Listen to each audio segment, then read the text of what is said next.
എൻ്റെ പേര് വസന്തകുമാരി എന്നാണ്. ഞാൻ കൊല്ലം ജില്ലയിലെ കൊട്ടാരക്കരയ്ക്കടുത്ത പുത്തൂരെന്ന് പറഞ്ഞ സ്ഥലത്തു നിന്നാണ് വരുന്നത്. ആദ്യമായി ഞാൻ പറയുന്നതിന് മുൻപ് എൻ്റെ കൃപാസന മാതാവിനും എൻ്റെ ഈശോനാഥനും കൊടാനുകോടി നന്ദി പറയുകയാണ്. ഇത് എൻ്റെ കൊച്ചുമകനാണ്. ഇതെൻ്റെ രണ്ടാമത്തെ സാക്ഷ്യമാണ്. ആദ്യമായി ഞാൻ ഈ കൃപാസനത്തിൽ വരുന്നത് 23/3/2023 ആ ഒരു ദിവസം എൻ്റെ ജീവിതത്തിലെ ഒരിക്കലും ഞാനും എൻ്റെ മക്കളും എൻ്റെ കുടുംബവും മറക്കാത്ത ഒരു ദിവസമായിരുന്നു. കാരണം ഞാൻ ഒരുപാട് സങ്കടത്തോടു കൂടി ഞാൻ ഇവിടെ വന്ന് എൻ്റെ ഒരേ ഒരു കാര്യം മാത്രം, എനിക്കൊന്നും അറിയത്തില്ല, അത് സങ്കടത്തോട് വന്ന് പറഞ്ഞ് അമ്മ ഞാൻ ഫസ്റ്റിൽ എഴുതുമ്പോൾ തന്നെ എൻ്റെ മകൾക്ക് ഒരു വഴിയായിരുന്നു, 70 വർഷം കൊണ്ട് കിട്ടാതിരുന്ന ഒരു വഴി, അത് സാക്ഷാത്കരിച്ച് എനിക്ക് കിട്ടി. അതിനുശേഷം എല്ലാ മാസങ്ങളിലും ഞാൻ വരും. പിന്നെ അതുപോലെ തന്നെ മറ്റാർക്കെങ്കിലും എന്തെങ്കിലും ഒരു കാര്യം എൻ്റെ സാക്ഷ്യം കേട്ടിട്ട് ഒരുപാട് പേര് എന്നെ വന്ന് കാണുകയും കാര്യങ്ങൾ ചോദിക്കുകയും എല്ലാം ചെയ്യും. അപ്പോഴെല്ലാം ഞാൻ അവർക്ക് വേണ്ടുന്ന കാര്യങ്ങളെല്ലാം കൊടുക്കും. അപ്പോൾ ആ പറഞ്ഞതിന് ശേഷം അവർക്ക് കിട്ടുന്ന കാര്യങ്ങൾ കിട്ടിയാൽ ഉടൻ തന്നെ അവരെ എന്നെ അറിയിക്കും. അപ്പോൾ ഞാൻ വീണ്ടും വരും. ഒരാഴ്ച തന്നെ 3 പ്രാവശ്യം വരെ വരാറുണ്ട്. അപ്പോൾ എനിക്ക് രണ്ടാമത് ഇപ്പം കിട്ടിയതെന്ന് പറയുന്നത്, എപ്പോഴും അമ്മയുടെ സാന്നിധ്യം എൻ്റെ വീട്ടിലുണ്ട്. ഞാൻ 5ാമതായി 6ാമതൊരു കോളം കിടക്കുമ്പം ഫസ്റ്റിലെ വരുമ്പോൾ എനിക്കറിയത്തില്ല എങ്കിൽ പോലും ഞാൻ അതിലെഴുതിയിരുന്നത്, എനിക്കെന്നും ജീവിതത്തിൽ അമ്മയുടെ സാക്ഷ്യം പറയാനും അത് എവിടെ ഏത് രാജ്യത്ത് എപ്പോഴും വേണമെങ്കിലും പറയാനുമുള്ള ഭാഗ്യം എനിക്കുണ്ടാകണേ എന്നായിരുന്നു. അത് ഞാൻ ഈ 25 മാസമായി ഇപ്പം 25 സാക്ഷ്യം ഞാൻ എഴുതിക്കൊണ്ട് വന്നിട്ടുണ്ട്. അതിലൊക്കെ ഒരുപാട് സാക്ഷ്യങ്ങൾ, അത് അസാധ്യമായ സാക്ഷ്യങ്ങളാണ് കിട്ടിയേക്കുന്നത്. അതിലല്ലാതെ തന്നെ എനിക്ക് ഒരുപാട് കാര്യങ്ങൾ എനിക്ക് സാധിച്ച് തമ്പുരാൻ തന്നിട്ടുണ്ട്. ഒന്ന്, എനിക്ക് കൈയുടെ പെരുപ്പായിരുന്നു. വർഷങ്ങൾ കൊണ്ട് എൻ്റെ ഈ കൈ കൊണ്ട് എനിക്കൊന്നും പിടിക്കാൻ പറ്റത്തില്ലായിരുന്നു, എനിക്ക് ഒന്നും ചെയ്യാൻ പറ്റത്തില്ല, ബസ് യാത്ര ചെയ്യാൻ പറ്റത്തില്ല. 25 വർഷം കൊണ്ട് ഞാനത് അനുഭവിച്ചുകൊണ്ടിരുന്നതായിരുന്നു. അത് എൻ്റെ അമ്മയുടെ അടുത്ത് വന്ന് ഞാൻ വരുന്ന സമയത്ത് എനിക്കിങ്ങനെ തൈലവും ഉപ്പും തേനും എല്ലാം കിട്ടി. ഞാനതെല്ലാം വാങ്ങിച്ചുകൊണ്ട് പോയി. അങ്ങനെ ഞാൻ അതെല്ലാം ഉപയോഗിക്കാൻ തുടങ്ങിയപ്പം എങ്ങനെയാണെന്ന് എനിക്കറിയത്തില്ല, 1 മാസം കഴിഞ്ഞിടം മുതൽ എനിക്കത് പൂർണ്ണമായി മാറി. അങ്ങനെ എൻ്റെ വീട്ടിലെ എല്ലാ കാര്യങ്ങളും എനിക്ക് ചെയ്യാൻ എൻ്റെ കൈകൊണ്ട് സാധ്യമായി. അതിനോടൊപ്പം തന്നെ എനിക്ക് വേറൊരു അസുഖം ഉണ്ടായിരുന്നു. എനിക്ക് ഒരു 12 വർഷം കൊണ്ട് ഞാൻ, അതായത് എൻ്റെ ഈ പൊന്നുമോനെ പ്രസവിച്ച അവൻ്റെ അമ്മ പ്രസവിച്ച സമയം മുതൽ, എൻ്റെ മൂത്ത മകളുടെ കുഞ്ഞാണിത്, ആ സമയത്ത് ടെൻഷൻ ഉണ്ടായിട്ടാണോ എന്താണെന്ന് എനിക്കറിയത്തില്ല, എനിക്കൊരു അർസസ് പോലെ ഒരു അസുഖം ഉണ്ടായി. അപ്പം ഞാൻ എന്നും നമുക്ക് ബാത്റൂമിൽ പോകുമ്പോൾ അപ്പിയുടെ കൂടെ ബ്ലഡ് പോകും. അപ്പം ഞാനിത് ആരോടും പറയാറില്ല. അങ്ങനെ ഇരുന്നിരുന്നിരുന്ന് നാളുകൾ കഴിഞ്ഞപ്പം ഞാൻ കൊച്ചുങ്ങളോടൊക്കെ പറയാൻ തുടങ്ങി. അപ്പോൾ അവരെന്നോട് പറയും, അമ്മ ഡോക്ടറെ കാണണം, ഇങ്ങനെ ഇരുന്നാൽ പറ്റത്തില്ല എന്നൊക്കെ പറയും. അങ്ങനെ എനിക്കത് അങ്ങനെ ഒരു തോന്നിയില്ല, അങ്ങനെ ഒരു വിഷമമായിട്ട് എനിക്ക് തോന്നിയില്ല. അങ്ങനെ ഞാൻ 2 വർഷമായി ഇവിടെ വന്നതിന് ശേഷം എന്തോ എനിക്കറിയത്തില്ല, ഒരിക്കൽ പോലും പിന്നെ ഞാനത് കണ്ടിട്ടില്ല. അതായത് ഞാനാണെങ്കിൽ മത്സ്യമാംസാദികളൊന്നും കഴിക്കത്തില്ലായിരുന്നു ഇതുണ്ടായതിന് ശേഷം. എരിയുള്ള ആഹാരങ്ങളൊന്നും കഴിക്കത്തില്ല. അങ്ങനെ വളരെ ലൈറ്റായിട്ടുള്ള ആഹാരമായിരുന്നു കഴിച്ചുകൊണ്ടിരുന്നത്. അപ്പം ഞാൻ ഹാപ്പിയാണ്. എനിക്ക് ഒരു അസുഖങ്ങളും ഇല്ല. എല്ലാ ദിവസങ്ങളും ഞാൻ നേർച്ച വസ്തുക്കൾ ഉപയോഗിക്കും. കാരണം എല്ലാ ദിവസവും രാവിലെ, ഇപ്പോഴാണ് നമുക്ക് ഡെയിലി ബ്രെഡ് കിട്ടിയത്, അതിന് മുമ്പ് തന്നെ ഞാൻ എല്ലാ ദിവസവും 4 മണിക്ക് എഴുന്നേൽക്കുന്ന ഒരു വ്യക്തിയായിരുന്നു. അതുകൊണ്ട് എനിക്ക് എൻ്റെ കൃപാസന ബുക്ക് കിട്ടിയപ്പം എനിക്കൊന്നും ഒരു പാടായിട്ട് തോന്നിയില്ല. കാരണം ദാനം, കൃപ, ദയ, സ്നേഹം ഇതെല്ലാം എന്നിലും എൻ്റെ മക്കളിലും കടന്നുകൂടിയിട്ടുള്ളതായിരുന്നു. അതുകൊണ്ട് എനിക്കിത് വായിച്ചപ്പോൾ എനിക്കിതൊന്നും ഒരു അപാരമായിട്ട് തോന്നിയില്ല. അയ്യോ സന്തോഷമായല്ലോ എന്നുള്ളതായിരുന്നു എൻ്റെ മനസ്സിനകത്തുണ്ടായിരുന്നത്. അങ്ങനെ ഞാൻ ആ നേർച്ച വസ്തുക്കൾ കിട്ടിയതിന് ശേഷം എല്ലാ ദിവസവും കാലത്തെ പ്രാർത്ഥിക്കും. ആ പ്രാർത്ഥിക്കുന്ന സമയത്ത് കുരിശ് വരയ്ക്കും, തൈലമെടുത്ത് കുരിശ് വരയ്ക്കും. ആ ഉപ്പ് എൻ്റെ നാക്കിൽ എല്ലാ ദിവസവും കാലത്തും വൈകിട്ടും കഴിക്കും. അതിനോടൊപ്പം തന്നെ കിടക്കുമ്പം ഇന്ന് വൈകുന്നേരം വരെ എനിക്ക് തന്ന എല്ലാ അനുഗ്രഹങ്ങൾക്കും എൻ്റെ മക്കൾക്കും എൻ്റെ കൊച്ചുമക്കൾക്കും അതേപോലെ തന്നെ ഞാൻ സ്നേഹിക്കുന്ന കുറേ വ്യക്തികളെ ഞാൻ ഇവിടേക്ക് വിട്ടിട്ടുണ്ട്. ഒരുപാട് പേരെ, അതായത് തിരുവനന്തപുരം മുതൽ അങ്ങ് കോട്ടയം വരെയുള്ള വ്യക്തികൾ എനിക്കുണ്ട്, കൃപാസനത്തിലേക്ക് വന്നവർ. അപ്പം അവരെയൊക്കെ എല്ലാം ഞാൻ പത്രം കൊടുക്കുമ്പം ഞാൻ അതിനകത്തൊരു ഞുളുക്ക് പണി ചെയ്യും. കാരണം ഞാനും എൻ്റെ മോനും കൂടാണ് പത്രം കൊണ്ടുവന്നത്. അപ്പോൾ അതിൽ എൻ്റെ ഒരു നമ്പർ എഴുതിയിട്ടേക്കും. ഞാൻ വിചാരിക്കും അവരെന്നെ ആവശ്യത്തിന് എന്തെങ്കിലും വിളിച്ചാൽ എനിക്ക് ആ കാര്യങ്ങൾ പറഞ്ഞു കൊടുക്കാമല്ലോ എന്ന്. അങ്ങനെ ഞങ്ങൾ ഒരൊറ്റ ദിവസം തന്നെ പത്രം കൊടുക്കുന്നത് 200 പത്രങ്ങളൊക്കെ ഞങ്ങൾ വേണ്ടുന്നവർക്ക് ആവശ്യപ്പെടുന്ന രീതിയിൽ. അതേപോലെ തന്നെ ഭക്ഷണം കഴിക്കത്തില്ല അന്ന് രാവിലെ. ഇന്നും ഇന്ന് ചൊവ്വാഴ്ചയാണ്, ഉപവാസമുള്ള ദിവസമാണ്. എൻ്റെ മോനും ഒന്നും കഴിക്കത്തില്ല. അപ്പോൾ പത്രം എല്ലാം കൊടുത്തു കഴിയുമ്പോൾ ഞാൻ പറയും, മക്കളെ ഇപ്പം മണി 3 ഇനി നമ്മൾ കുടിക്കുന്ന വെള്ളം എന്തെങ്കിലും കുടിക്കാം. വേണ്ട അമ്മൂമ്മേ, വീട്ടിൽ ചെന്നിട്ട് കഴിച്ചാൽ മതി. അപ്പോൾ അവനെ ഞാൻ കുഞ്ഞിലെ 2 വർഷം കൊണ്ട് കൊണ്ടുവരുന്നത് എന്താണെന്ന് ചോദിച്ചാൽ, അയാൾക്ക് ഭയങ്കര കുരുത്തക്കേടുണ്ടായിരുന്നു. അപ്പോൾ ഈശ്വരവിശ്വാസത്തിലൂടെ എൻ്റെ മോൻ വളരണം. ഇന്നത്തെ സാഹചര്യം നമ്മൾ കുഞ്ഞുങ്ങളെ ഞങ്ങൾ പത്രം കൊടുക്കുമ്പം തന്നെ ഇയാളുടെ തോളത്താണ് ബാഗിൽ, സ്കൂൾ ബാഗിലാണ് ഇട്ടുകൊണ്ട് പോകുന്നത്. അപ്പം ഇവൻ ആലപ്പുഴയാണ്. തിരിച്ച് എൻ്റെ സ്ഥലത്ത് വിളിക്കും ഞാൻ. ശനിയാഴ്ച ഞായറാഴ്ച ഉള്ള ദിവസം അമ്മ ഞാൻ ഇവിടെ വരുന്നു, വീട്ടിൽ വരാനുള്ള ടൈം കിട്ടത്തില്ല. ബസ്സിൽ വന്ന് അവിടെ ഇറങ്ങും, അപ്പോൾ തന്നെ എൻ്റെ കുഞ്ഞിനെ കൊണ്ട് പോകും. അവിടെ നിന്ന് ഞങ്ങൾ അവിടെ ചെന്ന് പത്രങ്ങളെല്ലാം കൊടുത്ത് പിറ്റേ ദിവസമായിരിക്കും എൻ്റെ കുഞ്ഞിനെ ഞങ്ങൾ തിരിച്ചു കൊണ്ടുവരുന്നത്. അങ്ങനെ ഞങ്ങൾ പത്രം കൊടുക്കാൻ ചെല്ലുമ്പം ആൾക്കാരൊക്കെ ചോദിക്കും, ഈ മോനും പത്രം കൊടുക്കാൻ വന്നോ എന്ന് ചോദിക്കും. നിനക്ക് എന്തറിയാവടാ? എനിക്ക് കൃപാസനത്തിൽ എല്ലാം അറിയാമെന്ന് പറയും. അതുപോലെ തന്നെ വെക്കേഷൻ എല്ലാ വെക്കേഷനും എൻ്റെ മക്കൾ എൻ്റെ കൂടെ വരും. അപ്പോൾ ഇവിടെ വന്നതിന് ശേഷം ഇയാൾക്ക് ഒരു ചെറുനാളത്തെ ഒരു സ്കൂൾ ബാഗുണ്ട്. അതിൽ മെഴുകുതിരി, അയാൾ കത്തിക്കുന്നത്, പ്രാർത്ഥിക്കുന്നത്, ഇവിടെ ഞാനൊരു ബുക്ക് വാങ്ങിച്ചു കൊടുത്തിട്ടുണ്ട്. അത് എല്ലാം അതിനകത്തുള്ള നമ്മുടെ പ്രത്യക്ഷീകരണ പ്രാർത്ഥനയും വിശ്വാസ പ്രമാണവും എല്ലാം കാണാതെ അറിയാം. അതെല്ലാം പ്രാർത്ഥിക്കും. അതെൻ്റെ 4 കൊച്ചുമക്കളുണ്ട്. 4 മക്കൾക്കും അറിയാം. വേറൊരു മോനുണ്ട്, അവൻ എന്തെങ്കിലും ക്വസ്റ്റ്യൻ പേപ്പർ കിട്ടിയാൽ അറിഞ്ഞുകൂടാങ്കിൽ പറയും, അബേൽ മറിയ അബേൽ മറിയ അബേൽ മറിയ എന്ന് പറഞ്ഞാണ് അയാളത് നേടിയെടുക്കുന്നതെന്ന് പറയാറുണ്ട്. അതുപോലെ കുരുത്തക്കേട് വരുമ്പോൾ അവൻ്റെ അമ്മ ഒരു ബുക്ക് കൊടുത്തിട്ട് പറയും, മോൻ കൃപാസനത്തിൽ എഴുതാൻ പറയും. അപ്പോൾ അയാൾ എഴുതി വെക്കുന്നതാണ്, അമ്മയെ അനുഗ്രഹിക്കണം, അമ്മയെ അനുഗ്രഹിക്കണം, അമ്മയെ അനുഗ്രഹിക്കണം. അങ്ങനെ എൻ്റെ കുടുംബം മുഴുവനും ഈ കൃപാസനത്തിലെ, അതായത് ഞാൻ ഇന്ന് ഈ ഭൂമിയിൽ ഇല്ലാതെ വന്നാലും വരും. ഈ ഭൂമിയിൽ നമ്മൾ ആരും ജീവിച്ചിരിക്കത്തില്ലല്ലോ. ആ സമയത്ത് പോലും ഞാൻ എൻ്റെ അമ്മയെ ഏൽപ്പിച്ചിട്ടുണ്ട്, എൻ്റെ നാഥനെയും ഞാൻ ഏൽപ്പിച്ചിട്ടുണ്ട്. കാരണം നാളെ അവരെ പൊന്നുപോലെ നോക്കിക്കോളും. അതുപോലെ എൻ്റെ മോന് ഇവിടെ വന്നപ്പോൾ എന്നോട് പറഞ്ഞ്, അമ്മമ്മേ എനിക്ക് ഒരു കാര്യം എഴുതിയിടണം. ഞാൻ പറഞ്ഞു, ഇന്ന് നമ്മൾ ഉടമ്പടി എടുക്കുന്ന ദിവസമല്ലല്ലോ മോനെ. അപ്പോൾ ഞാൻ അങ്ങനെ പറഞ്ഞിട്ട്, ഉടമ്പടി എടുക്കുന്ന ദിവസമാട്ടെ, മക്കളുടെ കാര്യം ഞാൻ എഴുതാം. എന്തുവാന്ന് ചോദിച്ചു. കാര്യം അവൻ എന്നോട് പറഞ്ഞു. അത് ഞാനിപ്പോൾ പറയുന്നില്ല. എങ്കിലും അന്ന് രാത്രിയിൽ ഞാൻ സ്വപ്നം കണ്ട്, എൻ്റെ അമ്മ എന്നെ സ്വപ്നം കാണിക്കുകയാണ്, നീ അത് എഴുതിയിടാഞ്ഞെന്ത്. പെട്ടെന്ന് ഞാൻ എണീറ്റങ്ങ് കരഞ്ഞിട്ട് ഞാൻ പറഞ്ഞു, ഞാൻ എഴുതിയിടാം. പിറ്റേ പ്രാവശ്യം വന്നപ്പോൾ ഞാൻ എഴുതി ഈ എത്താരയിൽ ഇതിനകത്ത് കൊണ്ടുവന്ന് ഞാൻ ഇട്ടിട്ടുണ്ട്. അതാണ് അവൻ്റെ ആഗ്രഹവും. അതമ്മ സാധിച്ചു കൊടുക്കുമെന്ന് എനിക്കറിയാം. അങ്ങനെ ഞാൻ 2 മക്കളെയും കൊണ്ട് ഇതിൻ്റെ അനിയനുണ്ട്, ആ കുഞ്ഞിനെയും 2 പേരെയും കൊണ്ടാണ് ഞാൻ വരുന്നത്. വരുമ്പോഴെനിക്ക് ടൈം കിട്ടത്തില്ല. കൊട്ടാരക്കരയിൽ നിന്ന് ഞാൻ ഇവരുടെ വീട്ടിൽ വന്ന് കൊണ്ടുവരാൻ പറ്റത്തില്ല. അവൻ്റെ അമ്മ ഒരു ഓട്ടോയിൽ എന്നെ സ്റ്റാൻഡിൽ കൊണ്ട് ഇവരെ 2 പേരെയും കൊണ്ടുവിടും. ഈ അനിയൻ ഇന്ന് വന്നില്ല, കാരണം അവൻ്റെ അമ്മയ്ക്ക് ഇന്നൊരു കൂട്ടിന് അവിടെ ആരുമില്ല. അതുകൊണ്ടാണ് വരാഞ്ഞത്. ഇവിടെ വരും, ആഴ്ചയിൽ ഞങ്ങൾ 2-3 പ്രാവശ്യം വരും. വരുമ്പോഴെല്ലാം എന്നോട് പറയും, എനിക്ക് എന്തെങ്കിലും ഒരു സഹായം ഇവിടെ ചെയ്യണം അമ്മയെന്ന് പറയും. അപ്പം ഞങ്ങൾ പത്രം കൊടുക്കുന്നിടത്ത് കൊണ്ടുവന്ന് 2 കൊച്ചുങ്ങളും കൂടെ ചെന്ന് ചോദിച്ചിട്ട്, പത്രം കൊടുക്കട്ടോ എന്ന് പാക്ക് ചെയ്യട്ടോ എന്ന് ചോദിക്കും. അപ്പോൾ 1-2 ദിവസം അവരെ സഹായിച്ച്. ഇപ്പോൾ പറയും ക്യാമറ ഉണ്ടായതുകൊണ്ട് പറ്റത്തില്ല. അപ്പോൾ അവർ ചോദിക്കും, നീ എന്നും ഇവിടെ തന്നെയാണോ താമസിക്കുന്നത് എന്ന് ചോദിക്കും. കാരണം നമുക്ക് ആർക്കെങ്കിലും എനിക്കൊരു അത്ഭുതം സംഭവിച്ചു കൊടുക്കുമ്പം ഞങ്ങൾ ആ ആഴ്ച തന്നെ ഞാൻ പറയും, ഇല്ല ഞാൻ ഞാൻ പോയി തിരക്കിയിട്ട് ഞാൻ അമ്മയുടെ അടുത്ത് നിന്ന് കണ്ട് എനിക്ക് അവർക്ക് കിട്ടുന്നതിനെക്കാട്ടി മുമ്പേ അമ്മയോട് ഞാൻ ചെന്ന് രഹസ്യമായിട്ട് അത് ഞാൻ പറഞ്ഞിട്ട് വരട്ടെ, അവർ പിന്നെ അത് പരസ്യമാക്കിക്കോളുമല്ലോ എന്ന് പറയും. പിന്നെ എൻ്റെ വീട്ടിൽ എൻ്റെ ഭർത്താവിന് നല്ല സുഖമില്ല എന്ന് വെച്ചാൽ ആരോഗ്യപരമായിട്ട് അദ്ദേഹത്തെ കണ്ടാൽ ഒരു കുഴപ്പമില്ല. ഡിസ്കിന് അകൽച്ചയായിരുന്നു. അദ്ദേഹത്തിന് കുന്താലി എടുക്കാനോ മമ്മട്ടി എടുക്കാനോ അറിയത്തുമില്ല. അങ്ങനെയൊന്നുമുള്ള ജോലി ചെയ്യാൻ പാടുമായിരുന്നു. അത് പോയിട്ട് ഞാൻ ഈ കൃപാസനത്തിൽ വന്നതിന് ശേഷം നടുവേദനയാണെന്ന് പറഞ്ഞ അപ്പോഴത്തന്നെ ഞാൻ നമ്മുടെ ഈ തൈലം നടുവിന് തൊട്ട് ഞാൻ കുരിശ് വരയ്ക്കും. അങ്ങനെ പരിപൂർണമായിട്ടും അദ്ദേഹത്തിൻ്റെ നടുവേദന മാറി. പിന്നെ കുറച്ച് നാൾ മുമ്പ് എന്നോട് പറഞ്ഞപ്പോൾ 2 മാസമേ ആയുള്ളൂ, എൻ്റെ ഈ കൈ പൊങ്ങുന്നില്ലല്ലോ. ഞാൻ പറഞ്ഞു, എന്താ എന്നോട് പറയാഞ്ഞത്, ഒന്ന് പൊക്കിയേ. അപ്പോൾ ഇങ്ങനെ കാണിച്ച്. അപ്പം ഞാൻ പെട്ടെന്ന് ഇതെടുത്തുകൊണ്ടിരുന്ന് വിശ്വാസ പ്രമാണം ചൊല്ലിക്കൊണ്ട്, അതെപ്പോഴും ചൊല്ലുന്നതാണ്, വിശ്വാസപ്രമാണം ചൊല്ലിക്കൊണ്ട് ഞാൻ ഇത് പുരട്ടി. അപ്പോൾ ഇന്നലെ ഞാൻ ഇവിടിഞ്ഞോട്ട് വരുവാണ്. അപ്പം ഞാൻ ചോദിച്ചു, ചേട്ടാ കൈയൊന്ന് പൊക്കി, വേദന വല്ലതും ഉണ്ടോ? ഒന്നുമില്ല. അദ്ദേഹം അറിഞ്ഞില്ല അദ്ദേഹത്തിൻ്റെ കയ്യിൽ നിന്ന് അസുഖം പോയ കാര്യം. അപ്പോൾ എന്നിട്ട് ഒരു 6 മാസത്തിന് മുമ്പ് എന്നോട് പറഞ്ഞ്, എനിക്ക് ഭയങ്കര മണമെന്ന് പറഞ്ഞു. ഞാൻ പറഞ്ഞു, അപ്പം ഞാൻ ഈ മക്കളുണ്ട് അവിടെ. അപ്പം ഞാൻ ചോദിച്ചു, ക്രിസ്മസ് അവധിയാണ്. ഞാൻ ചോദിച്ചു, മോന് മണമുണ്ടോ? ഇല്ല, എനിക്കുമില്ല. അദ്ദേഹത്തിന് സഹിക്കാൻ വയ്യാത്ത മുല്ലപ്പൂ മണം. പക്ഷേ മുല്ലപ്പൂവിൻ്റെ മണം അദ്ദേഹത്തിനൊരു അലർജി ആയിരുന്നു.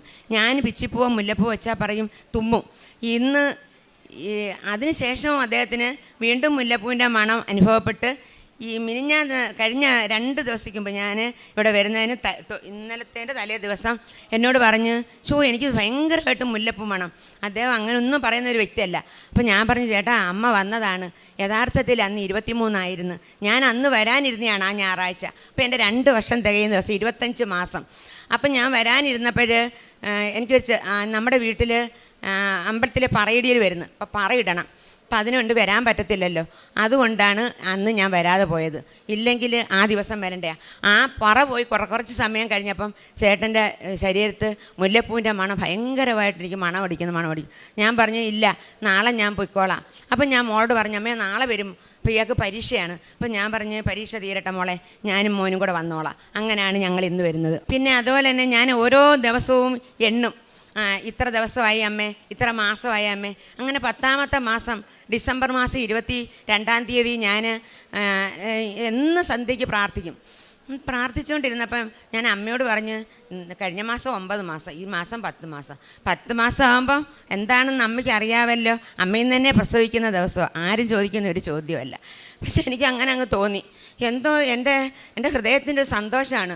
ആ സന്തോഷം എന്ന് പറഞ്ഞാൽ 2 വർഷം കൊണ്ടുള്ള സന്തോഷം ഒരു ആളിനോട് നമുക്ക് പറഞ്ഞറിയിക്കാൻ പറ്റത്തില്ല. ഒന്നെന്ന് പറഞ്ഞാൽ എങ്ങനെ ഹോസ്പിറ്റലുകളിലെങ്ങും പോകുന്നില്ല, ആരും എൻ്റെ മക്കളോ കൊച്ചുമക്കളോ ആരും പോകുന്നില്ല. അപ്പം ഞാനിങ്ങനെ പ്രാർത്ഥിച്ചിട്ട് ഞാൻ അമ്മയോട് ഇങ്ങനെ പറഞ്ഞു, ഞാനൊരു തമാശയായിട്ട് പറഞ്ഞതാണെങ്കിൽ പോലും അമ്മയോട് ഞാൻ ഇങ്ങനെയാണ് പറഞ്ഞത്, അമ്മ ഇന്ന് 10 മാസമാണ്, ഇന്ന് അമ്മ എന്നെ പ്രസവിക്കുന്ന ദിവസമാണ് എന്ന് പറഞ്ഞ് പ്രാർത്ഥിച്ചുകൊണ്ടിരുന്നപ്പോൾ എനിക്ക് പെട്ടെന്ന് ഉറക്കം വരിക. അപ്പോൾ ആ മുറി പ്രാർത്ഥിച്ചുകൊണ്ടിരിക്കുന്ന മുറിയിൽ തന്നെ ഒരു കട്ടിലുണ്ട്. ഞാൻ അങ്ങോട്ട് കയറി അവിടെ കിടന്നു. എനിക്ക് നല്ല ഉറക്കം വന്നു. അപ്പം ഞാനങ്ങ് ഉറങ്ങി. അങ്ങനെ ഉറങ്ങിക്കൊണ്ടിരിക്കുമ്പോൾ എനിക്ക് ഭയങ്കരമായിട്ടൊരു സ്വപ്നം. എൻ്റെ അടുത്തൊരു കുഞ്ഞിനെ കൊണ്ടുവന്ന് കിടത്തുക. അപ്പം ഞാൻ മായ്ച്ചി ഇട്ടേക്കുക. അപ്പം എൻ്റെ കഴുത്തിലിങ്ങനെ നല്ല മാംസമായ ഭാഗം എന്നെ അങ്ങ് തട്ടി എൻ്റെ 4 കൊച്ചുമക്കളെയും ഞാൻ വിളിച്ചു. 4 പേരെയും പേര് വിളിച്ചു. അർജുനാണോ? അല്ലല്ലോ. അനവധ്യയാണോ? അല്ലല്ലോ. പിന്നെ ഇത് ആരാ? ഇത് പിന്നെ മാധവാണോ? ഇനി ആര് കുഞ്ഞ്? ഈ 4 കുഞ്ഞുങ്ങളെയും ഞാൻ വിളിച്ചു. അഭിനന്ദാണോ? അല്ല. 4 പേരെയും വിളിച്ചു കഴിയുമ്പോൾ ഞാൻ ചോദിക്കുക, എൻ്റെ അടുത്ത് പിന്നെ കുഞ്ഞാണ്. പെട്ടെന്ന് തന്നെ അമ്മ എൻ്റെ അടുത്തോട്ട് വന്ന് ഈ കുഞ്ഞിനെ ഇങ്ങനെ ചാരി എൻ്റെ ചെള്ളലോട്ട് ഇങ്ങനെ പിടിപ്പിക്കുക. അപ്പം ഞാൻ പറയും, ഞാൻ കണ്ണു തുറക്കത്തില്ല, എനിക്ക് അമ്മയെ കണ്ടോണ്ടിരിക്കണം എന്ന് പറയുകയും ഞാനങ്ങ് കണ്ണു തുറന്ന്. അപ്പോഴെനിക്ക് ആലപ്പുഴ കടൽ തീരം ഞാൻ കണ്ടിട്ടുണ്ട്. ഇവരുടെ വീട് ആലപ്പുഴ ആയതുകൊണ്ട് ഞാനവിടെ ബീച്ചിലൊക്കെ പോയിട്ടുണ്ട്, ഇവരുടെ കൂടെ പോയിട്ടുണ്ട്. അപ്പോഴും ഞാൻ കാണുന്നത് എന്താണ്? അമ്മ ഇങ്ങനെ പറന്നില്ലേ, മാലാഖ പോകുന്നത് പോലെ മേലങ്കി ഇങ്ങനെ പറത്തി മണലും പുറകെ പറന്നു പോകുന്നത് പോലെ പറന്ന്. അത് ഒരിക്കലും എൻ്റെ ഹൃദയത്തിൽ നിന്ന് പോകത്തില്ല ആ ഓരോ ചലനങ്ങളും. അങ്ങനെ ഞാൻ അമ്മയെ ഞാൻ കുഞ്ഞാണെന്ന് പറഞ്ഞ് എൻ്റെ കുഞ്ഞിനെ അടുത്തുകൊണ്ട് കിടത്തി തന്നിട്ട് പോയി. അങ്ങനെ ഞാൻ ഭയങ്കരമായിട്ട് 2 സ്വപ്നം എൻ്റെ മോന് വേണ്ടിയിട്ടും അങ്ങനെ ഒരു സ്വപ്നവും ഞാൻ കണ്ട്. പിന്നെ ഒരുപാട് അനുഗ്രഹങ്ങളാണ്. പിന്നെ എൻ്റെ മകളുടെ വീട്ടിൽ ഒരു കുഴൽക്കിണർ താക്കണമായിരുന്നു. അപ്പോൾ മണലാണ് അവിടെ, ആലപ്പുഴയാണല്ലോ. അപ്പോൾ അവർക്ക് പൈപ്പ് വെള്ളമുണ്ട്. മോളുടെ വേറൊരു വീട്ടിലേക്കാണ്. അപ്പം ആ വീട് വാടകയ്ക്ക് താമസിക്കുന്നവർക്ക് കിണറിലെ വെള്ളം വേണം. അപ്പോൾ ഇവർ പറഞ്ഞു, വേണ്ട, ഇപ്പം ഇനിയിപ്പോൾ ആരും ഇല്ല, അതുകൊണ്ട് സാധിക്കുന്നില്ല, പറ്റത്തില്ല എന്ന് പറഞ്ഞപ്പോൾ ഒരു കിണർ താക്കാമെന്ന് വിചാരിച്ച് അങ്ങനെ ചെന്ന് കിണർ താത്ത് ആവശ്യത്തിനുള്ള പൈപ്പ് അവർ പറഞ്ഞ് ഇത്ര വേണമെന്ന് പറഞ്ഞ് കൊണ്ടുവന്നിട്ട് പൈപ്പ് താത്തിട്ടൊന്നും വെള്ളം കാണുന്നില്ല. ഒരു ദിവസം താത്ത്, 2 ദിവസം താത്ത്, 3ാമത്തെ ദിവസമായപ്പം അവളെന്നെ വിളിച്ച് പറഞ്ഞു, അമ്മേ ഈ പൈപ്പ് ഇത്രയും താത്തിട്ടും വെള്ളം കാണുന്നില്ല, ഇനിയിപ്പോൾ എന്താ ചെയ്യാൻ പറ്റും? ചേട്ടന് ഭയങ്കരമായിട്ട് ദേഷ്യം വരും, ചെയ്യത്തില്ലെന്ന് പറഞ്ഞൊരു കാര്യമാണ്, ഇനി ഞാൻ എന്താ ചെയ്യേണ്ടത്? ഞാൻ പറഞ്ഞു, മോളെ ഇന്ന് 3 മണി വരെ അവർ ചെയ്യത്തുള്ളൂ. ഞാൻ പറഞ്ഞു, മക്കളെ 3 മണി വരെ സമയമുണ്ടല്ലോ, അമ്മ എൻ്റെ കിണറ്റിൽ ഈ ഉപ്പിട്ട് ഞാൻ പ്രാർത്ഥിക്കാം. ഒരുപാട് പേർക്ക് അങ്ങനെയുള്ള അനുഭവങ്ങൾ കിട്ടുന്നുണ്ടെന്ന് പറയുന്നുണ്ട്, അതുകൊണ്ട് അമ്മ ഇങ്ങനെ പ്രാർത്ഥിക്കാമെന്ന് പറഞ്ഞു. അപ്പോഴങ്ങനെ ഞാൻ എൻ്റെ വീട്ടിൽ നിന്നുകൊണ്ട് വിശ്വാസ പ്രമാണം ചൊല്ലി എൻ്റെ അമ്മേ എന്നും പറഞ്ഞ് നടന്ന് വിളിച്ച് അതിലിട്ട് 3 മണിയായപ്പം വെള്ളം കണ്ടപ്പോൾ ഞാൻ പറഞ്ഞ്, അതൊരു ചൊവ്വാഴ്ച ദിവസമായിരുന്നു. അപ്പം ഞാൻ പറഞ്ഞു, കണ്ടോ കൃപാസനത്തിലെ അമ്മ ഇന്നത്തെ ദിവസം നമുക്ക് പ്രാധാന്യമുള്ള ഒരു ദിവസമാണ്, അങ്ങനെ കിട്ടിയതാ മക്കളെ. ഇത് ഉപരിയായിട്ട് അവർ പറയുക, അടുത്ത സ്ഥലത്തെങ്ങും ഇത്രയും ശുദ്ധമായ തെളിഞ്ഞ വെള്ളം കിട്ടിയിട്ടില്ല, അവിടെ ഇച്ചിരി കലക്കലുള്ള വെള്ളമാണ്. അങ്ങനെ നല്ല ശുദ്ധമായ വെള്ളം എൻ്റെ മോൾക്ക് ആ ഉപ്പിട്ട് കിട്ടിയതിലൂടെ ഞാൻ കിട്ടി. അതുപോലെ തന്നെ അവിടെ അടുത്തൊരു സ്ഥലം മേടിക്കണമായിരുന്നു. അപ്പോൾ അവൾ എന്നോട് പറഞ്ഞു, അമ്മേ എൻ്റെ വീടിനടുത്ത് കിടക്കുന്ന ഈ സ്ഥലം ഞങ്ങൾക്ക് മേടിക്കണം, ഒരു കൊച്ചു വീടും ഉണ്ട്, അതിന് ഇത്ര ലക്ഷം രൂപയ്ക്ക് പണ്ട് എൻ്റെ കല്യാണ സമയത്ത് തരാമെന്ന് പറഞ്ഞതാണ്. അമ്മേ, സാധിക്കാത്ത കാര്യങ്ങളല്ലേ മാതാവ് സാധിച്ചു തരുന്നത്? ഇതൊരു അസാധ്യമായ കാര്യമാണ്, ഇത് സാധിച്ചു തരുമോ അമ്മേ? ഞാൻ തീർച്ചയായിട്ടും മക്കളെ സാധിച്ചു തരും. അപ്പം ഞാനെന്നാ പ്രാർത്ഥിക്കാം. മോള് പ്രാർത്ഥിയര്. അവളാണെങ്കിൽ എല്ലാം എഴുതി വെച്ച് പ്രാർത്ഥിക്കുന്ന കൂട്ടത്തില്ല. അപ്പം ഞാൻ പറഞ്ഞ് കൃപാസന അമ്മ സാധിച്ചു തരും. അപ്പോൾ അവൾ എനിക്കൊരു തുക വന്നിട്ട് പറഞ്ഞ് ഈ തുകയ്ക്ക് കിട്ടണം, അതിൽ 1 രൂപ പോലും അധികം കൊടുത്ത് എനിക്ക് വാങ്ങിക്കാൻ പറ്റത്തില്ല എന്ന് പറഞ്ഞ്. ശരി, അപ്പോൾ അത് 25 ലക്ഷം രൂപയാണ്, എഴുത്ത് സഹിതം 25 ലക്ഷം രൂപയ്ക്ക് കിട്ടണം. അതുപോലെ തന്നെ അമ്മ അത് 25 ലക്ഷം രൂപയ്ക്ക് എൻ്റെ മോക്ക് ആ സ്ഥലം കൊടുത്ത്. അങ്ങനെ അവിടെ മുറ്റത്ത് തന്നെയാണ് ആ സ്ഥലം കിട്ടിയേക്കുന്നത്. ഭയങ്കര സന്തോഷമായി. ഒരിക്കലും സാധിക്കാത്ത ഒരു കാര്യമായിരുന്നു. പിന്നെ അതുപോലെ തന്നെ എൻ്റെ മകൻ്റെ ഒരു പ്രമാണം കാണാതെ പോയി. അതൊരു ലോൺ വെക്കണമായിരുന്നു. അങ്ങനെ ഇത് എവിടെ കൊണ്ട് വെച്ച് എല്ലായിടും നോക്കി കാണുന്നില്ല. അവസാനം ഒരു രക്ഷയില്ല. ഈ മഞ്ജുവിനോട് ചോദിക്കും, അവിടെ ഭർത്താവിനോട് മോളോട് ചോദിക്കും, മോളെ എടേ അയാൾ ഇവിടെ കൊണ്ട് വെച്ചതാ, ഞാനങ്ങ് കൊണ്ട് വെച്ചിട്ടില്ല, ഇത് എവിടെങ്കിലും കൊണ്ട് വെച്ചതായിരിക്കും എന്ന് പറഞ്ഞു. അങ്ങനെ പറഞ്ഞ് അവസാനം പത്രത്തിൽ കൊടുക്കാം, പൈസ ചിലവായാലും വേണ്ടുമില്ല, പ്രമാണമില്ലാതെ നമുക്കൊന്നും നടക്കത്തില്ലല്ലോ. അങ്ങനെ അത് പത്രത്തിൽ കൊടുക്കാം എന്ന് തീരുമാനിച്ച് എല്ലാം ഇരിക്കുന്ന സമയത്ത് ഞാൻ പറഞ്ഞു, നമുക്ക് കൃപാസനത്തിലൊന്ന് പ്രാർത്ഥിച്ചാലോ മോളെ? ശരി അമ്മ, എന്നാൽ പ്രാർത്ഥിച്ചോ എന്ന് പറഞ്ഞു. അങ്ങനെ ഞാൻ കൃപാസനത്തിൽ പ്രാർത്ഥിച്ച് ഞാൻ അതിനായിട്ടായിട്ട് ഇവിടെ വന്ന് ഞാൻ പ്രാർത്ഥിച്ചിട്ട് ഞാൻ തിരിച്ചവിടെ ചെന്ന് കഴിഞ്ഞപ്പോൾ എൻ്റെ മോള് പറയുകയാണ്, അമ്മേ പിന്നെ ഒരു സ്വപ്നം പോലെ തോന്നി, ഒരു വക്കീലിനെ വിളിച്ച് നമ്മുടെ വഴി പ്രശ്നത്തിനായിട്ട് ഒരു വക്കീലിൻ്റെ കയ്യിൽ നമ്മൾ ഈ പ്രമാണമൊക്കെ കൊണ്ട് കൊടുത്തിട്ടുണ്ടായിരുന്നു, ഇങ്ങോട്ട് വരുന്ന വഴി ഇങ്ങനെ അങ്ങനെ എന്നൊക്കെ, അപ്പോൾ നമുക്ക് വഴി കിട്ടാൻ വേണ്ടിയുള്ളത്. അപ്പോൾ അങ്ങനെ എന്തായാലും പിന്നെ ആ വക്കീൽ വിളിച്ച് പറഞ്ഞ് ശരി, കാരണം ജോലി സ്ഥലത്ത് നിന്നുകൊണ്ടാണ് വിളിക്കുന്നത്, പ്രമാണം ഇവിടെ ഇരിപ്പുണ്ടെന്ന് പറഞ്ഞ്. അങ്ങനെ 2.5 വർഷത്തിന് മുമ്പ് കൊണ്ടുവച്ച പ്രമാണം എൻ്റെ അമ്മ അങ്ങനെ കാണിച്ചു തന്ന്, അതിനകത്തൊരു ഭയങ്കരമായ എൻ്റെ അമ്മയും എൻ്റെ യേശുനാഥനും ഞങ്ങൾക്ക് തന്ന ഏറ്റവും വലിയ അനുഗ്രഹമാണ്. ഹാപ്പി എന്ന് വെച്ചാലും മാനസികമായി ഭയങ്കര സന്തോഷം. എൻ്റെ വീടിൻ്റെ മുറ്റിൽ ഭയങ്കര മഴയത്ത് ഈ അടുത്ത സമയത്താണ്, ഒരു 2-3 മാസമേ ആയുള്ളൂ, പെട്ടെന്നൊരു മഴയുണ്ടായി. റോഡിലെ സകല എല്ലാ പോസ്റ്റുകളും ഉരുണ്ട് വീണ്. ആ സമയത്ത് രാത്രിയിൽ ഒരു തേക്ക് ഞങ്ങളുടെ മുറ്റത്ത് അങ്ങേയറ്റം നിന്ന് തേക്കാം. ആ തേക്കുണ്ട് പിഴുത് വന്ന് നമ്മുടെ പുരയുടെ മണ്ടയിലങ്ങ് വീണതുമല്ല, ഞാനും എൻ്റെ ഹസ്ബൻഡ് മാത്രമേ ഉള്ളൂ. അപ്പം ഞാൻ പറയുകയാണ്, കല്ല് വാരി എറിയുന്ന ഒരു സൗണ്ട് ഇതേ ഞാൻ കേട്ടുള്ളൂ. പക്ഷേ പെട്ടെന്ന് ഞാൻ പറയും, ചേട്ടൻ ഒന്ന് എണീറ്റേ, എന്തോ എല്ലാവരും കല്ല് വാരി എറിഞ്ഞാണോ? ചെന്ന് നോക്കിയപ്പോൾ എന്താ, തേക്ക് പിഴുത് വന്ന് നമ്മുടെ പുരയുടെ മണ്ടയിൽ വന്ന് ഞങ്ങൾക്ക് ഓടിട്ട ഒരു കൊച്ചു വീടാണ്. അതിൻ്റെ മുകളിൽ ഒരൊറ്റ ഓടി തങ്ങി. ആൾക്കാരെല്ലാം നേരം വെളുത്തപ്പോൾ ഓടി വരുക, പ്രസാദിൻ്റെ വീട്ടിൽ തേക്ക് വീണ് എന്തോ വലിയ അപകടം. ഇങ്ങേറ്റം പഞ്ചായത്ത് മെമ്പറും വിളിച്ചുകൊണ്ട് വരുന്ന വില്ലേജ് ഓഫീസറെ വരെ അവിടെ കൊണ്ടുവന്നപ്പോഴെന്താ എല്ലാവരും നിന്ന് അതിശയിക്കുവാണ്. ഒരു കുഴപ്പവും ഇല്ലാതെ ആ തേക്കെ തന്നെ കയറി നിന്നും കൊണ്ട് ഏണി വെച്ച് അതേ കയറി നിന്ന് ആ മുകളിലത്തെ ഒരൊറ്റ ഓട് പോലും എൻ്റെ അമ്മ പൊട്ടിച്ചില്ല. അതായത് നിൽക്കാൻ വേണ്ടി കമ്പിയാണ് പട്ടിയലിന് പാര ഇട്ടേക്കുന്നത്. അവിടെ നിന്നും കൊണ്ട് 2 കമ്മത്തോട് മാറ്റി എടുത്ത് അവിടെ നിന്നും കൊണ്ട് ആ തേക്കിനെ മൊത്തം മിഷൻ വാൾ വെച്ച് ആർത്ത് മാറ്റി പിന്നെ ആ തടി മാറ്റിയെടുത്ത്. അത് ഞാൻ ഫോട്ടോ എടുത്ത് എൻ്റെ മൊബൈലിനകത്ത് ഇട്ടിട്ടുണ്ട്. അതൊന്ന് ലോകത്ത് ആര് കണ്ടാലും നമുക്കൊരു അതിശയമായിട്ട് തോന്നും. അങ്ങനെ അമ്മയുടെ സായുജ്യം എപ്പോഴും ഉണ്ടാവാനുള്ള കാരണം എന്ന് പറഞ്ഞാൽ ഞാൻ ഫുൾ ടൈം ഈ 2 വർഷം കൊണ്ട് അച്ഛൻ്റെ ധ്യാനം ഒരു 10 പ്രാവശ്യമെങ്കിലും കേൾക്കാതെ ഞാൻ ഇരിക്കത്തില്ല. എപ്പോഴും എൻ്റെ ഭർത്താവിനോട് ഫോൺ പൊട്ടി, ഇനി അടുത്ത ഫോൺ മേടിക്കണം. ഞാൻ പറയും തരും, കൃപാസന മാതാവ് ഞാൻ എന്ത് ചോദിച്ചാലും തരും, എനിക്ക് ഫോണും തരും എന്ന് പറയും. അങ്ങനെ ഞാൻ ഫുൾ ടൈം അദ്ദേഹത്തിൻ്റെ മാത്രമല്ല, നമ്മൾ അച്ഛനെയാണ് പറയേണ്ടത്. നമുക്ക് ഇങ്ങനെ ഒരു അൾത്താര, ഈ ഒരു അൾത്താരയിൽ അദ്ദേഹത്തിൻ്റെ 38 വർഷത്തെ അധ്വാനത്തിൻ്റെ കഷ്ടപ്പാടിൻ്റെ അമ്മയുടെ അനുഗ്രഹം കൊണ്ടാണ് ഇന്ന് നമ്മളെപ്പോലുള്ള സാധാരണക്കാർ ഒന്നും ഇല്ലാത്തവർ ഇവിടെ വന്ന് ഈ അനുഗ്രഹങ്ങളെല്ലാം കോരി വാരി നമുക്ക് തരാനുള്ള ഭാഗ്യം ഉണ്ടായത്. ഞാൻ എപ്പോഴും ചിന്തിക്കും, ദൈവമേ അദ്ദേഹത്തിന് ഒരാപത്തും ഉണ്ടാവാതെ എത്രയോ കാലങ്ങൾ ജീവിക്കണേ എന്നാണ് എൻ്റെ ആഗ്രഹം. എൻ്റെ അത്യാഗ്രഹമല്ല, എൻ്റെ ആഗ്രഹമാണ്. കാരണം നിരപരാധികളായ വ്യക്തികൾക്കാണ് ഈ കാര്യങ്ങളെല്ലാം നേടിക്കൊടുക്കാൻ പറ്റുന്നത്. ഇങ്ങനെ ഒരു അൾത്താരം നമുക്ക് കിട്ടിയത്. അങ്ങനെ ഞാൻ പ്രാർത്ഥിക്കും. പിന്നെ സാക്ഷ്യങ്ങൾ എപ്പോഴും സാക്ഷ്യം കേൾക്കും. എൻ്റെ എല്ലാ ജോലിയുടെ കൂടെയും തന്നെത്താൻ എൻ്റെ ഫോണിനറിയാം, എനിക്ക് എന്തെങ്കിലും ചെയ്യണമെങ്കിൽ അത് തന്നെ ഒന്നിക്കും. അപ്പോഴും ഞാൻ അകത്തോട്ട് പോകും. അല്ലാതെ എല്ലാ ജോലിയും, എനിക്ക് 2 പശുവാണ് ഞങ്ങളുടെ നിത്യജീവിതം. അതിന് വേണ്ടിയിട്ട് എന്തോത്തിന് പോയാലും, ആ പശുവിന് കാടി കൊടുക്കാൻ പോയാലും, പോച്ച പറിക്കാൻ പോയാലും, എല്ലാ ജോലിക്ക് പോയാലും ആ ഫോൺ എപ്പോഴും ഞാൻ സാക്ഷ്യം കേട്ടോണ്ടിരിക്കും. എൻ്റെ കേൾക്കാത്ത സാക്ഷ്യങ്ങളൊന്നുമില്ല. ഇപ്പോൾ 2, 3, 5 തവണ കേട്ട സാക്ഷ്യങ്ങളാണ് എല്ലാം ഉള്ളത്. പിന്നെ ഒരുപാട് പേരുടെ സാക്ഷ്യം എന്നെ അറ്റാക്ക് ചെയ്തിട്ടുണ്ട്. അതുപോലെ എൻ്റെ തമ്പുരാന് ഞാൻ എന്ത് ചോദിച്ചാലും തരുന്ന തമ്പുരാനാണ്. എനിക്ക് ഒരുപാട് കാര്യങ്ങളുണ്ട് ഇനിയും പറയാൻ. എന്ന് വെച്ചാൽ പിന്നെ എന്നിൽ എൻ്റെ സ്ഥലത്തുള്ള ഒരുപാട് വ്യക്തികൾക്ക് കുട്ടികളില്ലാത്തവരുണ്ട്, കുഞ്ഞുങ്ങൾക്ക് തലയ്ക്ക് മുഴയുള്ളവരുണ്ട്. അവരെല്ലാം ഇവിടെ വന്ന് ഒരു മാസത്തിൽ ഒരു 2 പേരെങ്കിലും വന്ന് ഉടമ്പടി എടുക്കും എൻ്റെ വാക്കുകൾ കേട്ടിട്ട്. പിന്നെ അതുപോലെ തന്നെ പത്രം കൊടുക്കാൻ പോകുമ്പോൾ ഞങ്ങൾ ചുമ്മാതെ പത്രം കൊടുത്തിട്ട് പോരത്തില്ല.